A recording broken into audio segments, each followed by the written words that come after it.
আমি এবং আপনি হচ্ছে পঙ্গপাল, কীট পতঙ্গ। কেননা আমাদের শক্তিশালী কোনো প্রতিষ্ঠান নাই, আমাদের প্রতিনিধিত্ব করবে এরকম শক্তিশালী কোনো ইনস্টিটিউট নাই। জ্ঞান সর্বোচ্চ পর্যায়ের প্রতিষ্ঠান, তারপরে লাগবে সত্যবাদিতা ও ন্যায়পরায়ণতা। জ্ঞান অর্জন করলাম, করে সেই জ্ঞানকে টাকার কাছে বিক্রি করে দিলাম। কত ডাক্তার, কত ইঞ্জিনিয়ার তাদের স্বাক্ষরকে বিক্রি করে দিয়েছে টাকার কাছে, এরা মুনাফিক। কত OC, DC, SP, AC land, sub registrar, এরা সবাই তাদের পদকে বিক্রি করে দিয়েছে টাকার কাছে। তারপরে আবার সেই টাকা দিয়ে হজ করে জান্নাতে যেতে চায়। পাগল হলে এরকমই হয়। অথচ তার কাছে সুযোগ ছিল শুধু ওই চেয়ারে বসে একজন দানবীরের চেয়ে বেশি নেকি অর্জন করার, রাতে তাহাজ্জুদের সালাত আদায়ের চেয়ে বেশি নেকি অর্জন করার। সেটা কি? ওই চেয়ারে বসে সে ন্যায়পরায়ণ থাকতো, বাস 5 ওয়াক্ত সালাত আদায় করবে আর ওই চেয়ারে ন্যায়পরায়ণতার সাথে দায়িত্ব পালন করবে, দানবীরের চেয়ে বেশি নেকি পেয়ে যাবে। আর হারাম উপায়ে ইনকাম করে আল্লাহকে ধোকা দিতে চায়, নিজেকে ধোকা দিতে চায়, মানুষকে ধোকা দিতে চায়, দেখো আমি হজ করে এসেছি। এটা মুনাফিক।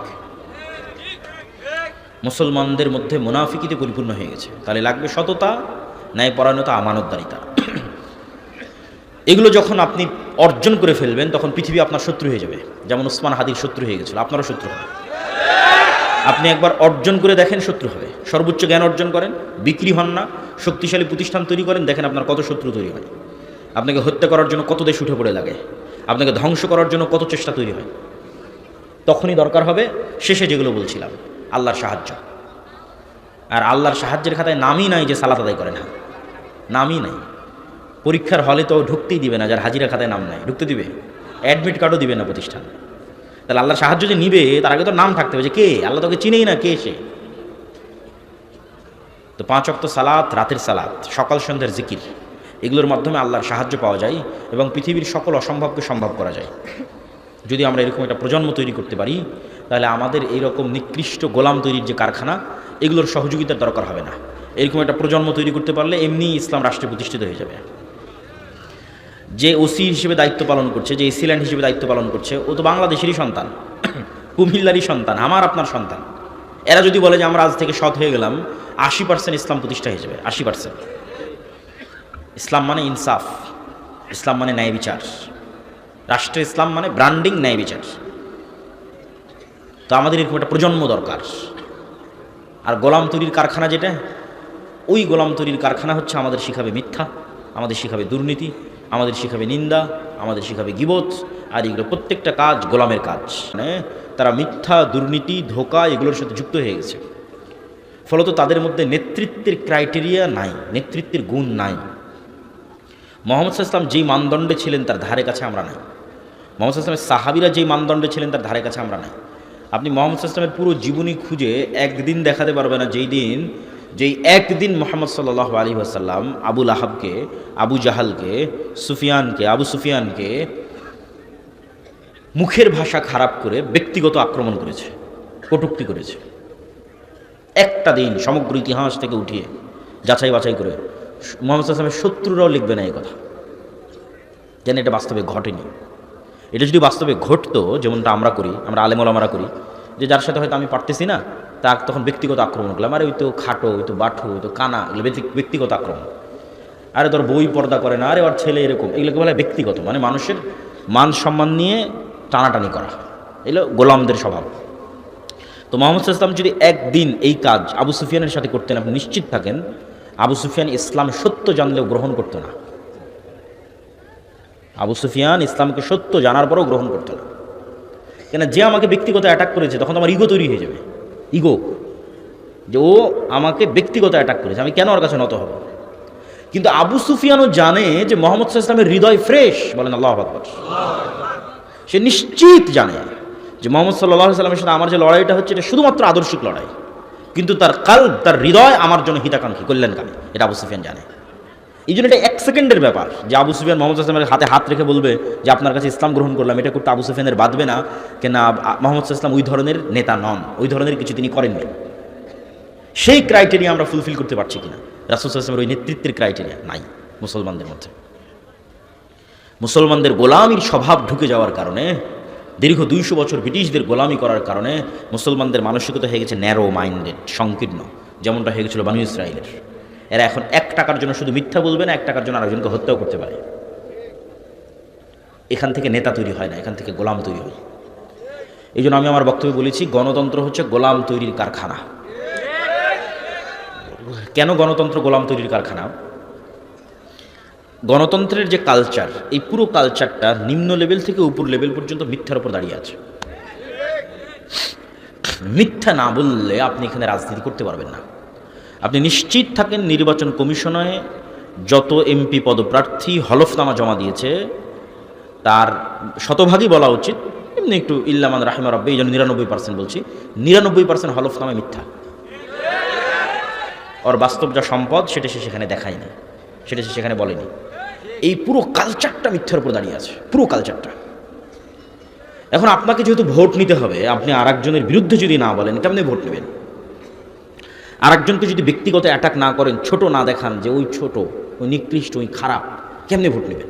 কিন্তু দেখেন এই বিষয়টাই যে আপনি আরেকজনকে ছোট দেখাতে চাচ্ছেন, এটাই তো মানুষকে গোলাম বানাচ্ছে, নেতা বানাচ্ছে না তো। মেন্টালিটিটা গোলাম হয়ে যাচ্ছে, মানসিকতা তো গোলাম হয়ে যাচ্ছে। একজন নেতা কিভাবে এরকম হতে পারে? মানে একজন নেতা কিভাবে তার দেশের জনগণের মধ্যে বিভাজন তৈরি করতে পারে? এগুলো বোঝার জন্য, আমি যে কথাগুলো বলছি এগুলো বোঝার জন্য চিন্তা শক্তি লাগবে, ঠান্ডা মাথায় বুঝতে হবে।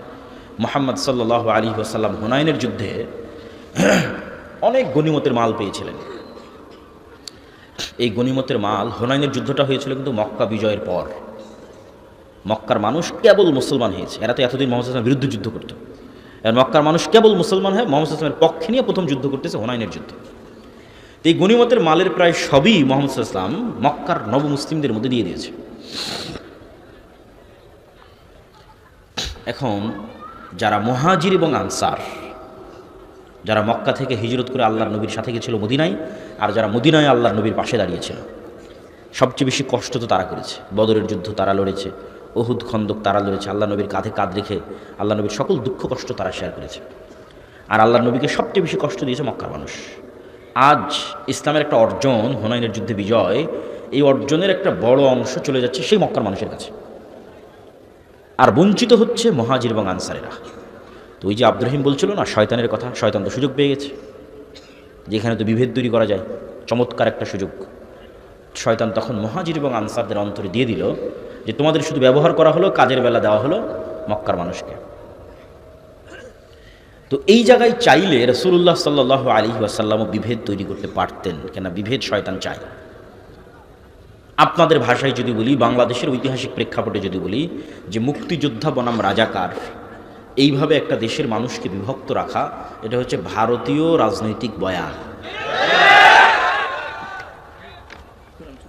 এই যে ভারতীয় রাজনৈতিক বয়ান, এই বয়ানটা আপনি ওই সময়ের প্রেক্ষাপটের সাথে মিলান যে রাসূলুল্লাহ সাল্লাল্লাহু আলাইহি ওয়াসাল্লাম চাইলে ওই সময়ে যে শয়তান যে বিভেদ তৈরি করলো, সেই বিভেদটা কিন্তু চলমান রাখতে পারতেন। কিন্তু তিনি সেই বিভেদটা কিভাবে চাপা দিচ্ছেন দেখেন। তিনি মদিনার মানুষকে ইমোশনালি হিট করলেন। ইমোশনাল ইন্টেলিজেন্স, ইমোশনাল কৌশলে রাসূল সাল্লাল্লাহু আলাইহি ওয়াসাল্লামের চেয়ে সেরা পৃথিবীতে কেউ নাই। তিনি ইমোশনালি মদিনার মানুষকে বললেন, এই কথার গুরুত্ব আছে, মুহাম্মদ সাল্লাল্লাহু আলাইহি ওয়াসাল্লামের বাড়ি মক্কা, ঘর মক্কা, যৌবন মক্কা, কিশোর মক্কা, আত্মীয় স্বজন মক্কা, কষ্টও দিয়েছে মক্কার মানুষ। মুহাম্মদ সাল্লাল্লাহু আলাইহি ওয়াসাল্লাম বললেন, মদিনার মানুষ এখন তো মক্কা বিজয় হয়ে গেছে, চাইলে তুমি মক্কায় থাকতে পারেন, মন এটাই টানবে। মক্কা বিজয় হয়ে গেছে যেহেতু, মক্কায় আমার শৈশব কৈশোর যৌবন, মন এটাই চাইবে যে আমি মক্কায় থাকি, এটাই স্বাভাবিক। মুহাম্মদ সাল্লাল্লাহু আলাইহি ওয়াসাল্লাম বলেন, মদিনার মানুষ, মক্কার মানুষ নিয়ে গেল সকল গনিমতের মাল, আর তোমরা নিয়ে যাবে মুহাম্মদ সাল্লাল্লাহু আলাইহি ওয়াসাল্লামকে। বলেন আল্লাহু আকবার। কোথায় হিট করেছে রাসূল সাল্লাল্লাহু আলাইহি ওয়াসাল্লাম দেখেন। মদিনার মানুষের চোখে পানি, যে এর চেয়ে বড় ভালোবাসার নিদর্শন আর কী হতে পারে, যে স্বয়ং মুহাম্মদ সাল্লাল্লাহু আলাইহি ওয়াসাল্লাম আমাদের সাথে আমাদের বাড়িতে এবং ঘরে ফিরে যাবে, এবং তিনি আমাদের সাথেই থাকবে, আমাদের শহরে মারা যাবে, আমাদের সাথে খাবে এবং উঠবে। এটা তো সারা পৃথিবীতে ক্রয় করা যাবে না। সেই সামান্য গনিমতের মালের বা কী দাম আছে? এই যে আল্লাহর নবী তার জাতিকে বিভক্ত হতে দিলেন না, এক রাখলেন। নেতা কখনো তার জাতিকে বিভক্ত করতে পারে না, কিন্তু গণতন্ত্র শিখাইয়ে বিভক্তি। এখানে বিভক্তি তৈরি না করলে আপনি রাজনীতি করতে পারবেন না। আর যখনই আপনি বিভক্তির পথে আগাবেন, তখনই আপনাকে গীবত করতে হবে, দুর্নাম করতে হবে, মিথ্যা বলতে হবে। অন্যের বিরুদ্ধে তো বহু পরে। আপনি যদি একটা নির্দিষ্ট দলেরও রাজনীতি করেন, ওই দলেরই মনোনয়ন নেওয়ার জন্য ওই দলের অন্য মনোনয়ন প্রার্থীর সাথে আপনাকে যেই অসম প্রতিযোগিতায় লড়তে হবে, সেই অসম প্রতিযোগিতায় টাকার খেলা আছে, মিথ্যার খেলা আছে, দুর্নীতির খেলা আছে। আপনি ওই টাকার, ওই মিথ্যা, ওই দুর্নীতির খেলা না খেললে আপনি নিজেই নিজের দলের মনোনয়ন পাবেন না। তাহলে আমি কি বলতে চাচ্ছি যে গণতন্ত্র টপ টু বটম পুরো কালচারটা যেই সিস্টেমের উপর দাঁড়িয়ে আছে, এই সিস্টেমটা মিথ্যার সিস্টেম, গীবত এবং পরনিন্দার সিস্টেম। আর মিথ্যা, গীবত, পরনিন্দা কার স্বভাব? হ্যাঁ, শয়তানের তো অবশ্যই, কিন্তু আমি যে টপিকে আছে, গোলামের স্বভাব। কার স্বভাব? আর একটু জোরে বলেন, কার স্বভাব? গোলামের স্বভাব। তাহলে এই কালচারের মধ্যে দিয়ে যত এমপি সংসদ ভবনে যাচ্ছে, এরা স্বাধীন না গোলাম? গোলাম। এরা নেতা না গোলাম? গোলাম। এই জিনিসটা যেই দিন আপনি বুঝে যাবেন, সেই দিন আমার মেসেজ আপনাদের কাছে ক্লিয়ার হয়ে যাবে যে আমরা প্রকৃত নেতা তৈরি করতে চাচ্ছি। আমরা চাচ্ছি যে মুসলমানদের মধ্যে প্রকৃত নেতা তৈরি হোক। এই গণতন্ত্র তো গোলাম তৈরি করতেছে। যে আজকে টাকা দিয়ে মনোনয়ন কিনেছে, সে কাল এমপি হওয়ার পর, মন্ত্রী হওয়ার পর, এমনকি প্রাইম মিনিস্টার হওয়ার পর টাকার কাছে বিক্রি হয়ে যাবে।